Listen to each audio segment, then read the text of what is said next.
Road భద్రతా వారోత్సవాల్లో భాగంగా రాజన్న సిరిసిల్ల జిల్లా ఎస్పీ అఖిల్ మహాజన్ ఆదేశాల మేరకు బోయినపల్లి మండల కేంద్రంలో ఆనంద్ విద్యానికేతన్ హైస్కూల్లో విద్యార్థులకు రోడ్డు భద్రతా వారోత్సవాలపై అవగాహన కల్పించారు.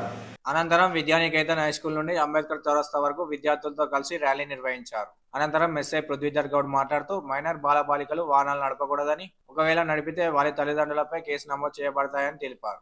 అలాగే ప్రతి ఒక్క వాహనదారుడు రహదారి భద్రత మీద అవగాహన కలిగి ఉండాలని, ద్విచక్ర వాహనదారుడు తప్పనిసరిగా హెల్మెట్ ధరించాలని తెలిపారు. రహదారి ప్రమాదాలతో చాలా మంది ప్రాణాలు కోల్పోతున్నారని అవగాహన కల్పించారు. ఈ కార్యక్రమంలో ఏఎస్ఐ మోతీరామ్ నాయక్, పోలీస్ సిబ్బంది, విద్యార్థులు పాల్గొన్నారు.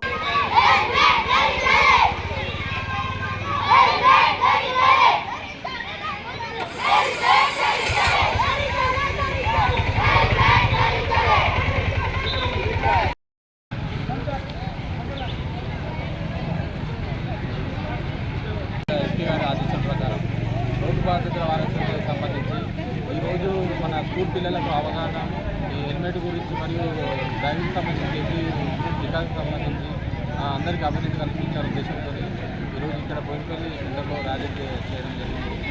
దీనికి సహకరించిన పిల్లలకు అందరికీ కూడా ధన్యవాదాలు.